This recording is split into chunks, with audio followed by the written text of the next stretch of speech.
I'm about 5 miles to the west of a town called Amsterdam, New York, and I'm standing right at the original site of the old Erie Canal. And this is an incredible story about how it's said it was built and in what time frame. I'm going to show you that and show you all the construction of this area of it.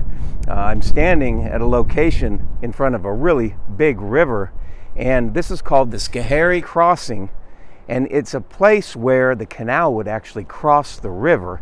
And when you hear how it was supposedly done and how this canal was built and in what time frame, you'll have to be the judge of whether or not you believe it. But let's take a look. Here we go. And right in front of me is that river. But before we get to that, I want to show you the canal itself. And it's a windy day out, so hopefully we'll be fine and get some okay sound. But this is the original, what is said to be the original Erie Canal, which they then widened, and then later widened a third time. Now, this original canal was said to have been built from 1817 to 1825. So way back, only with manpower and animals. Now get this canal ran from the Hudson River at Albany, New York, all the way to Lake Erie, 363 miles. They had to dig a 40-foot wide path, 4 feet deep, for 363 miles. And although that number from 1817 to 1825 is 8 years, I was told at the historical site in Syracuse that it was 7 years and 2 months. When you add that up, that is a mile a week that is constructed. And it's not only digging that hole, but quarrying all the stones that are on the side, like you see here, and building a wall. Now this has been filled in. This is what's called a guard locker right before the river, a section that they go into. But there's basically stone walls that were constructed and quarried, and they say a mile a week.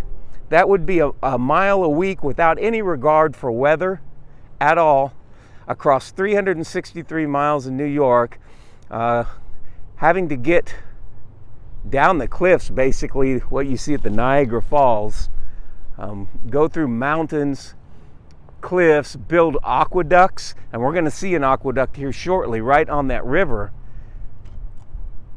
It's just incredulous. The story that they did that to be able to build a mile in a week with only hand power and horses and digging and shovels. How many men would that actually take to not only dig the trench, but then to pave the sides? Now, most of this original canal has been destroyed, the rocks taken away, and put in the one that was widened. And so the story is that this original canal was widened from 1836 to 1862, and that is just right over, not very far from here. I'll show you that. That's the story that's given. That was still a long time ago, and we have to look and judge whether we even go along with those stories or whether these were used for different purposes. Then from 1907 to 1918, the third enlargement was done for the barge system that's used today. And that's the storyline. The amazing thing is when you really look at the timeline given and the work involved in the early 1800s to construct, first off, a ditch that runs the entire length, basically all of the state, 363 miles, dig it by hand, put the entire wall up, and in a timeline that is a mile a week with no regard for the weather whatsoever. And then when it's done, these boats, actually, it's said that they were pulled with mules. That's how they got across. Now that is the history that's given. There was not steamboats used or anything to take the barges. It said that there was a path alongside and mules would pull the boats, and that's how the entire system was used. I'm going to show you the construction of this, and we're going to take a really good look, and you see if you think any of that can be the case, or if this was built at a much earlier time by a much more glorious kingdom, and those truths are being hidden and covered up. As we approach this river along this canal, and you can see the remnants of the walls on the side, it said that they built a dam, and there was a bridge here at the time, and the dam made a pool of water, and the bridge was what was used for mules to then pull the boat across the pool of water. From on top of the bridge, the mules were able to walk and pull them across to get to the other side. That's how that was said to be done. You can see these walls, just ancient looking walls constructed here.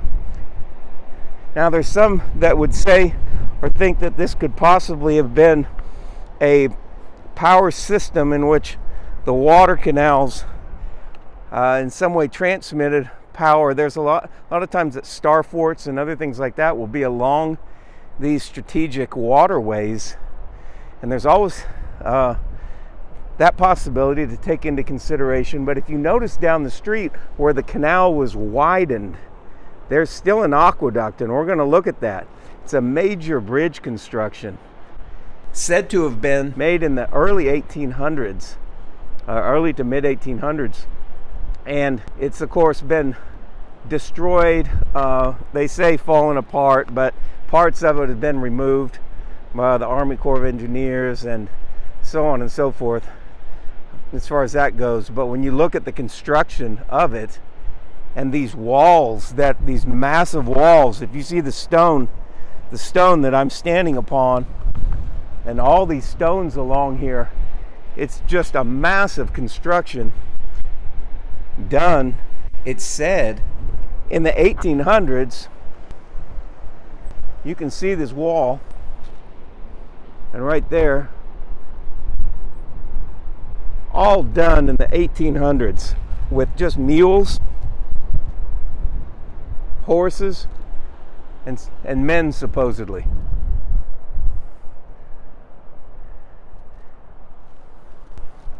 And this is said to be the original smaller one, and you can see still, of course, that ditch of water, that's the one that went 363 miles, and we're going to go down about a half a mile now, where we're looking to a lock where the lock was, and see the construction at that location. And now we're about a half a mile to the east from where we started, and you can see this canal continues on in a straight line, but it doesn't so much have the walls on it any longer. They pretty much have removed the walls on this one, but the larger one is right there, and they meet up right ahead, and you're going to see all of that and the amazing construction and really incredible construction that it could actually be done. And there we see, right in the water, you got a beaver going and just went under. And you can see walking along this canal, it pretty much looks like a perfectly straight creek. And most of the stone walls have been completely removed. There's a pathway like this on both sides. And this is the enlarged canal, said to have been enlarged from 1830s to 1860s. still a time when there's really not much in the way of any sort of machinery or anything like that. There's the level of construction for a wall. Imagine building that wall in the early 1800s for even a mile, never mind 360 miles. You'll see that wall like that, although there's areas where it's just fallen in, it just continues on and on.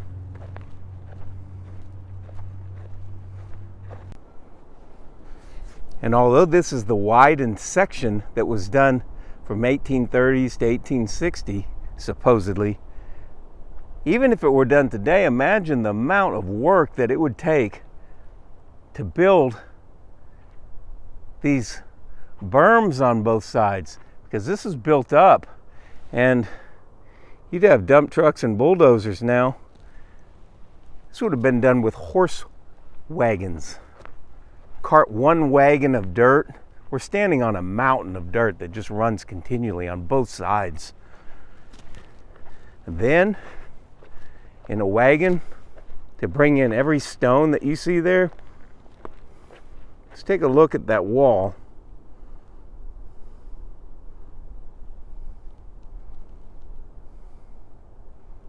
And it just continues on.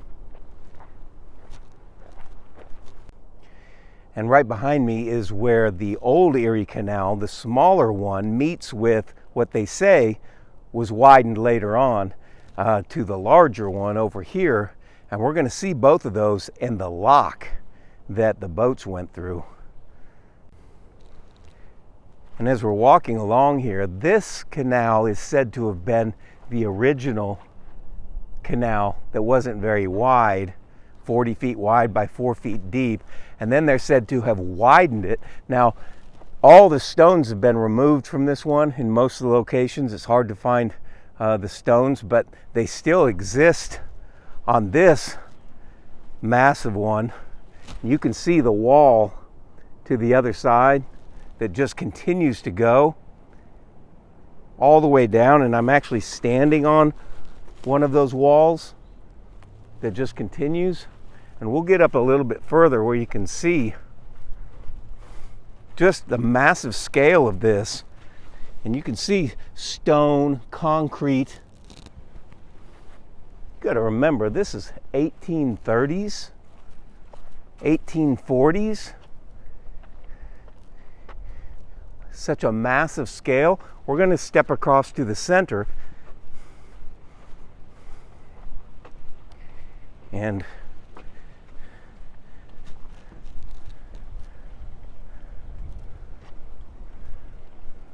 you can see here that this is just a massive lock. It's one of the last of the original ones that's still existing, and it's out in a really pretty remote area. You can see farmland all around.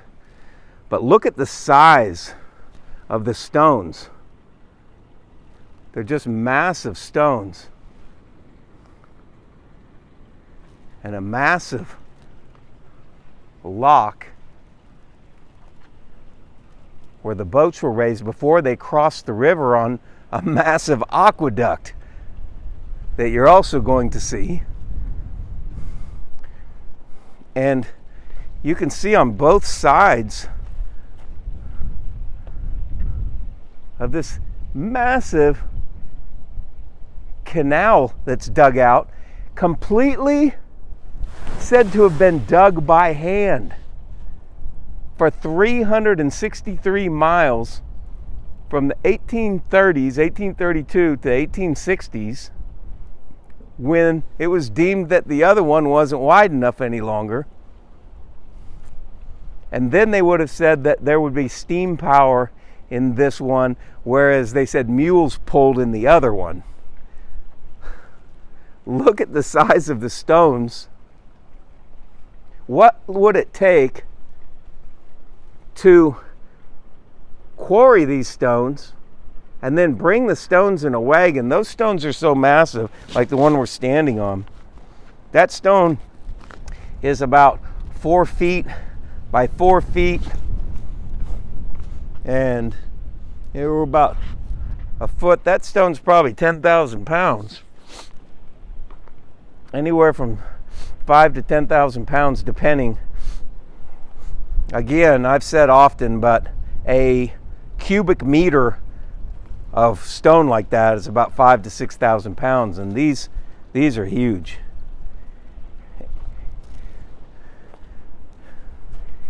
And as we cross to the other side, there's another massive lock on this side.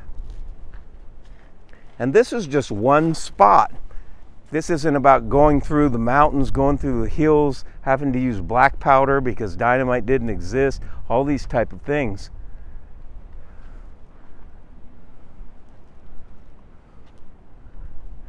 And this is not in use any longer.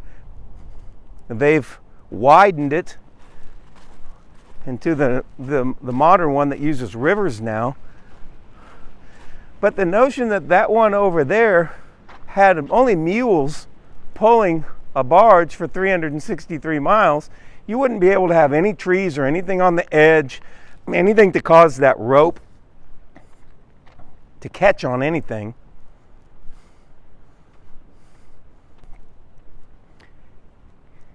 And was this actually widened in the early 1800s and built in the early 1800s? Or was this here all along, just like that was right next to it? And it was built in a system that wouldn't be understood now, that would actually power the boats and give power to whatever went up and down here, or be a power network in some way. Just the massive amount of construction. This is every bit of any huge construction that you'd see anywhere in the world from medieval times. I mean, that wall, I don't know if you can tell, but that's about at least 25 feet down.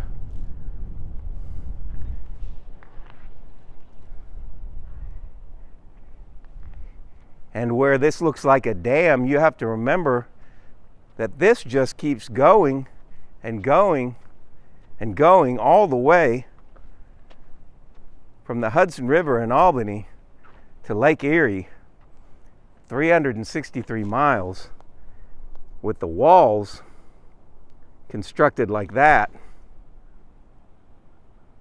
all the way.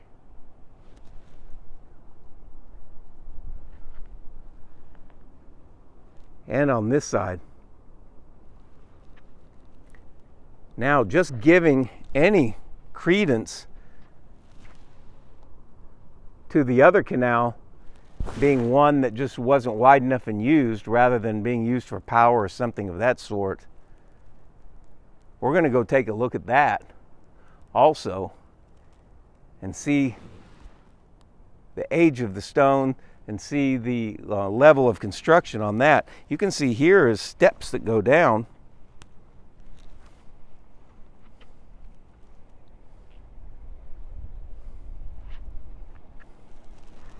And just a massive construction from the 1830s to the 1860s with only manpower and animals.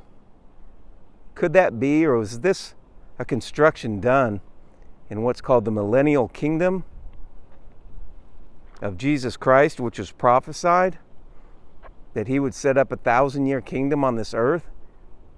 And at the end of that kingdom, Satan would be released to deceive the nations for a short season, for a little season, it says in Revelations 20. You can read that. That would be another explanation that really makes a lot more sense than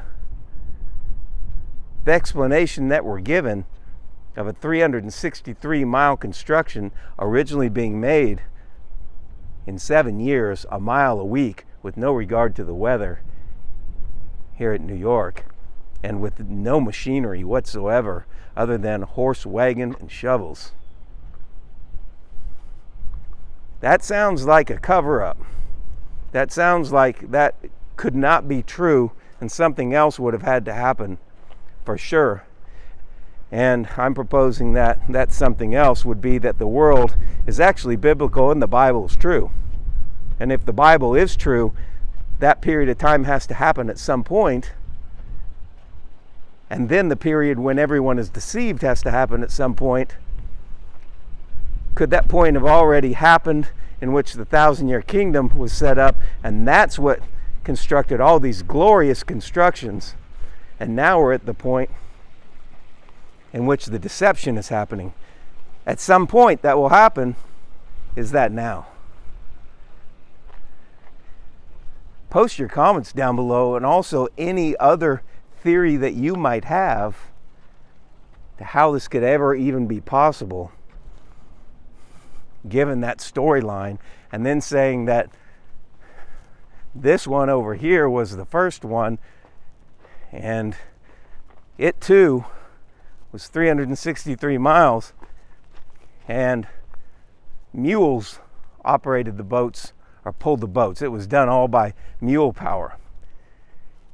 And for anyone that would think that, yeah, they already had steam at that point, do a little research and read, and you'll find out that this is said to have been done only by mules, horses, animals, and that's it. It's also said that the stones were largely removed, taken away, and so now it looks like a creek. But you can see up ahead here, it's going to meet up with this other section where they all built actually at the same time and hundreds of years before, it's said. Or were these really built during the 1800s with shovels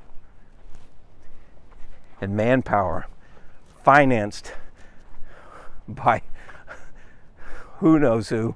They would say the state of New York, but how many people would this have taken with only hand power? 5,000 men working at the same time? Then what would they eat? Where would they live? Where would they stay? Why are there no pictures of that?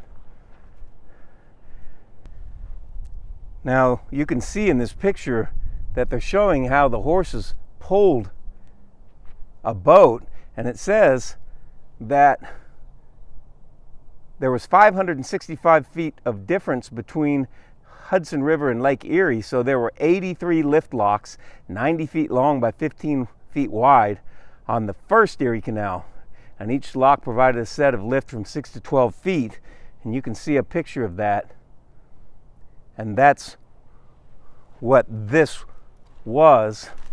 And so can you imagine, even in this picture, they have 3 horses pulling a boat like that, providing that the one with the guy on it is actually pulling, and saying that 3 horses could actually do that. And how long could they pull before they got tired? Then they'd have to eat. Where did they stay? Where did they stop? And how many teams of horses would be going up and down pulling boats? This is the smaller 40-foot wide, said to be the old Erie Canal that was widened into the one that we see over here. But are these actually really done at separate times, or is this part of an entire system that's not really understood anymore how it would actually work? History is such that we don't really know what went on in the last 10 years for sure in many situations. How are we going to know what went on 100 and 150, 200 years ago when stories are totally made up, and when the Bible says that that will happen? If you were only going to build a wall that was 363 miles on each side, or let's just say 2 walls, but don't dig anything, don't worry about bridges, don't worry about uphills and downhills or anything like that, just a wall. How long would it take to quarry those stones and build that wall? How much could you complete in a week? Could you do a mile a week, even if the weather was brutal in the middle of the winter? Could that even be accomplished just to build a wall and quarry those stones and get them here by animal in a wagon? And when you look at the size of this stone, you can see a hand right there. That's about, there's a foot, 2, 3, that's over 4 feet long, and a foot and a half deep, 3.5 feet wide, going all the way.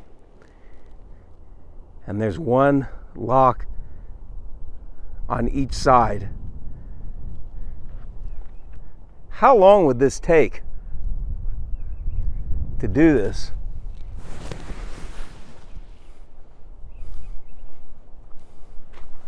We're going to see the aqueduct that goes across the river now, and you can be the judge of how long just the bridge would take to build. But this is one of the only places along the entire Erie Canal that has what they say is the old Erie Canal right here meeting up with the new one. I shouldn't say new, the second one. This one, 1817 to 1825 built. This one, 1832 to 1860s, running the span of the entire state.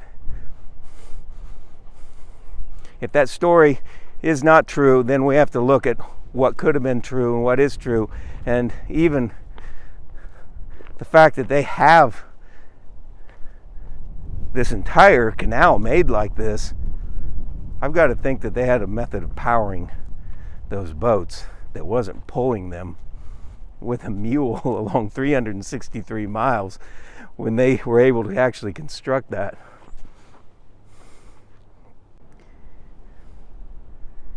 And right next to this lock, we have another sign that shows how they say this was done. So that barge was supposedly pulled with that rope that isn't even tight by these 3 horses. Is that a real picture? Can that actually happen? And that's the way they went all the way across 363 miles with a barge that size. And here it says construction of a new lock in the 1880s, but notice there's not any construction really going on. It's pretty much done other than any repairs. We never see any pictures from ground up, laying the foundations or the bases of it. And right here it says, prior to the 1880s, barges traveled along the Erie Canal as single boats drawn by 2 horses or mules. Westbound barges moved quickly, for they were either empty or carried light cargo. Canal traffic headed east, however, was often congested by slow-moving 250-ton grain barges. That's 500,000 pounds. By 2 or 3 horses or mules? And just to demonstrate what it would be like if there were no trees here or anything for a rope to hang up in, and there was a barge with some horses or mules pulling it right here, how would that barge stay out and not come to the bank and hit the edge if the mules are walking right here over to the side and pulling as hard as they can in this direction? What would keep that boat straight up that canal? Could that work? And how far can they pull anything even close to what the sign said of a 250-ton barge? Even if it were a 20-ton barge, how many horses would that actually take? 2 or 3, like they had a picture up there of? Or how was that picture actually done? And is that even possible?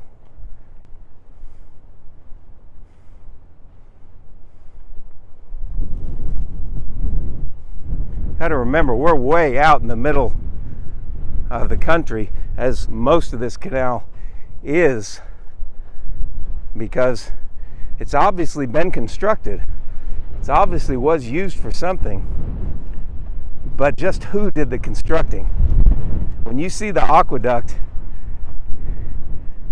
you're going to be blown away by the amount and the level of construction and knowledge it would have taken to ever do anything like this in the first place.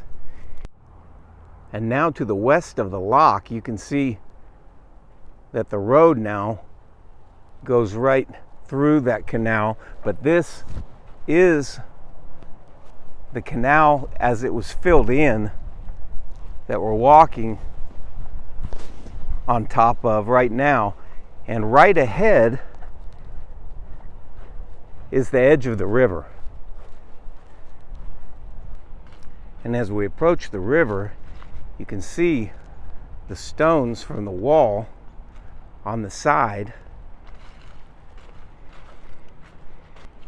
And this is what's called the Schoharie Creek, but it's much more like a really big river than a creek. And to have the canal go across the creek, there's an aqueduct called the Schoharie Aqueduct, and would rival anything from the ancient world, because most likely it is from the ancient world. You be the judge of that, but you're getting ready to see a real treat. And right here at the very edge, you can see that the river is not much of a creek. It's a really strong river that's very wide when it's full. And the aqueduct still stands, although much of it was demolished because it was said that it was falling down in certain parts. Whether or not that's true, again, you be the judge, but the way the arches are built, they're such amazing construction that usually those type of constructions are permanent. And you can see on this side the giant stone construction that's been done.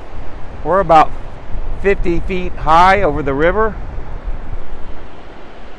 and that water canal would have gone right through here and right across. And this is one of the only aqueducts that's still standing on the Erie Canal. This is said to have been done between 1839 and 1841, very, very early. And it's said that the first one, where we started out between here and that bridge that you see up the river, was actually just a bridge that is gone now, that the animals would pull the barge across in a pool of water behind a dam.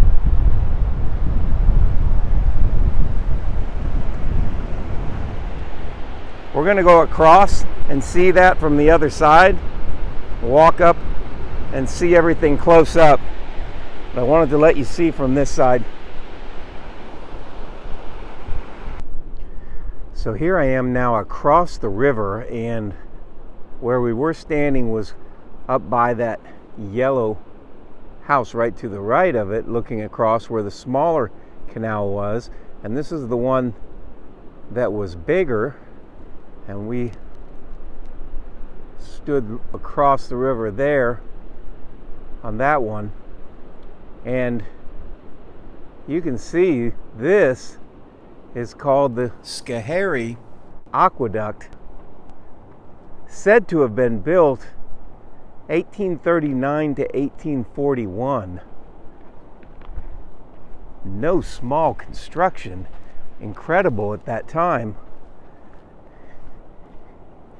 And again, you'll have to look at these things and see what storyline you're willing to go along with, because when you see this construction, it's just incredibly hard to believe in the narrative that we're given that this type of construction could even come close to being done then. If you look just at the arch itself, which is really a miracle in construction in the way that it's used, because that arch is able to hold up the weight of whatever went over it. But when you look at the construction just of the arch, at first glance you're like, well, it's just stones. But each one of those stones has to be cut perfectly to form an arch, because they're not square. If they were square, the mortar would thicken on the outside. And the mortar is exactly uniform the entire length in between the stones. And the reason why that is because the stones are ever so slightly shaped like a pie cut. And the exact amount that they have to be perfectly to make that perfect arch, and then to equal the one next to it and the one next to it. And it said that they tore these down on purpose, some of them, because of ice blockage. But you can see the engineering ability to even construct this bridge with an arch like that and have water run over. There's never been a place in the world in which aqueducts, even in the so-called ancient Roman times, would have been constructed any better or more perfectly than this. And certainly they would have taken into an account any sort of ice flow or anything of that sort. Let's look at the interior of this. You can see the outside is perfect blocks, with the interior being stones that look to have been filled with stone and concrete in between, and then perfectly constructed stone to fit on the outside. These stones that were originally there are cut perfectly.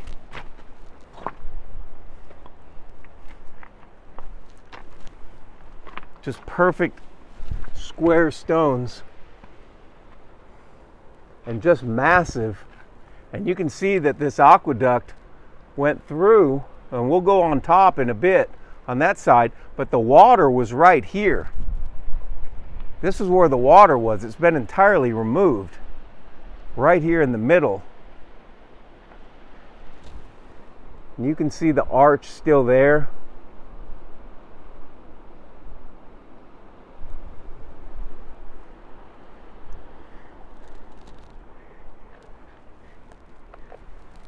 And these are just massive blocks. The amount of weight, first off, to be able to quarry the stone and then cut it perfectly, and then haul it and put it in place and construct that perfect arch that holds up the weight of everything. Right across on the other side, right there is where the smaller canal was, and that's where we started out on this.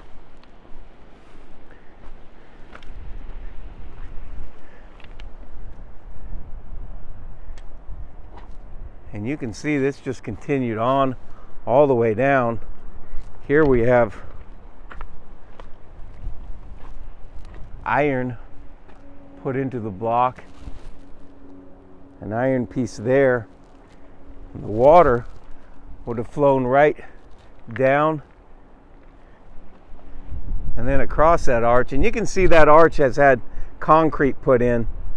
So those blocks surely were added after the fact. But these original massive blocks that created this aqueduct the Schoharie Aqueduct, one of the last aqueducts from this time, still here in a remote location of New York. And unfortunately, it's been demolished. When you see the timelessness of this structure and then contemplate how it actually went away, they said that some would fell into disrepair and just collapsed, and then the rest were torn down. But it would seem as though a campaign of destruction. And as we approach now the top, we can see just the continued massive construction of the blocks. And obviously, this portion up here is a walkway across. And it's said that this stone structure, the aqueduct, was built between 1839 and 1841. 14 arches, 624 feet long. And you can see that they still have the representation of mules or horses pulling a giant barge, just two, with a man walking. And that was supposed to be the method of going 363 miles across the state. And when examining this black and white picture much closer, it's seemingly not even the same location. Although filmed from the other direction, you can see the walkway is much wider, as is the fence. But the real portion that carried the water, as you can see from up here, that canal came through on that fence on the other side, and that water was here to the right, all of which has been removed, just gone, and would have taken that water through right at a level of the height of those walls. But the container for that and the supporting are all gone, and then it flows continually right into this portion in which the walls are still visible. You can see right there, we're standing in the center of what would be the canal,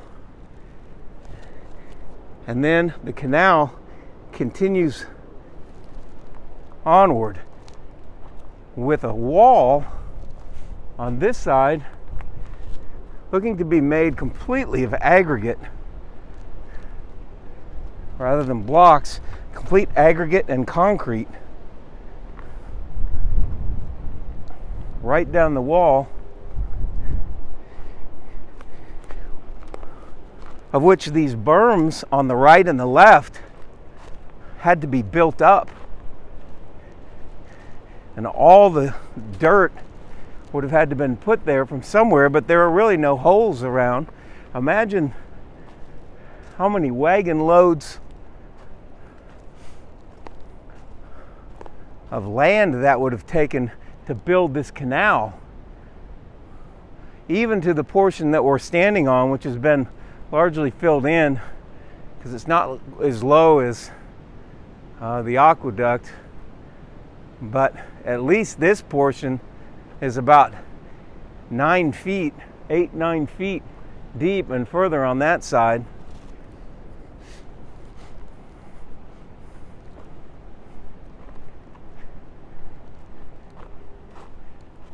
And we'll go up on one of those or go around to where you can see, but basically we'll stand on the other side and we'll be just as low as this.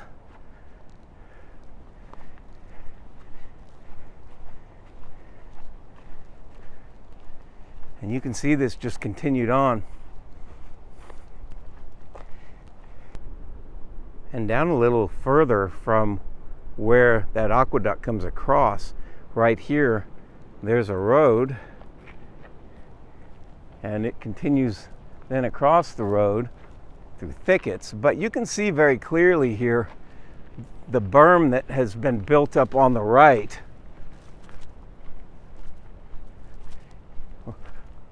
Right there, and then once you get past it, you're back to a field.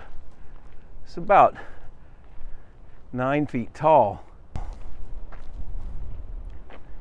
And from this angle, you can also see the one that's on the other side. And so you can see the construction of that and how much dirt that would take, and rock, because dirt could wash away, so there's got to be structure and walls built underneath that. And this doesn't go for a quarter mile or a half a mile. This goes for 363 miles. Not always with a berm built up, many times with it dug out lower, but just an incredible amount of work and construction that seems at that time as if it would have been divinely inspired. Is there a way to have done this in 1830 for 363 miles? And prior to that, in 1817, to have done the other one? 363 miles, 1 mile a week of complete construction, aqueducts, going through mountains, and then after it's done, pull over a 200-ton barge with a few horses at an angle from the side? Or is this part of a system much like in ancient Rome that we've all heard about, providing that that story is even accurate, but we have heard those stories in which those aqueducts were made as part of a kingdom that was not done in a period of time like that. This site is one that looks for hidden truths, things not in the open. Naturally, the current narrative of what happened is not going to be blatantly stated. Therefore, we have to look at the evidence in front of us and figure out if that can actually be true and what the possibilities are for the truth. And within that method, we also have to look at what's available to us. And the Bible is the most provable original manuscript of all ancient manuscripts that there is. But you have to translate it back to the original language. You can't take what you're told in denominations or in churches, because they can be controlled also. There's so many disagreements and denominations, but there's really only one original manuscript, and you have the ability to look in that yourself and see what it says. And it says that there'll be a 1,000-year reign of Christ on earth, and he said he was coming quickly. He said, there be some standing here which shall not taste of death until they see me coming in my kingdom. He did not say it was going to be 2,000 years later. In Revelation, if you read the first 3 verses in that book, you'll see it says that things are which are to happen shortly. And so, was this built by divine power? Was it built by the kingdom of Jesus Christ on this earth? And then now we're in a period of deception after that, which it also says will happen? What's more plausible, the stories we're given, or that the Bible is true? And interestingly, although this aqueduct was said to have been in use until 1916, there are absolutely no pictures I found of any boat going across it, or even a functional picture of the aqueduct itself. Not even the museum had any pictures. Why is that? All these constructions are amazing and look to be constructed by somebody other than pioneers with horses that were barely making it in an unbelievable timeline. Post your thoughts down below. The Erie Canal and the Schoharie Aqueduct. Hit like and subscribe, and I'll see you in the next video.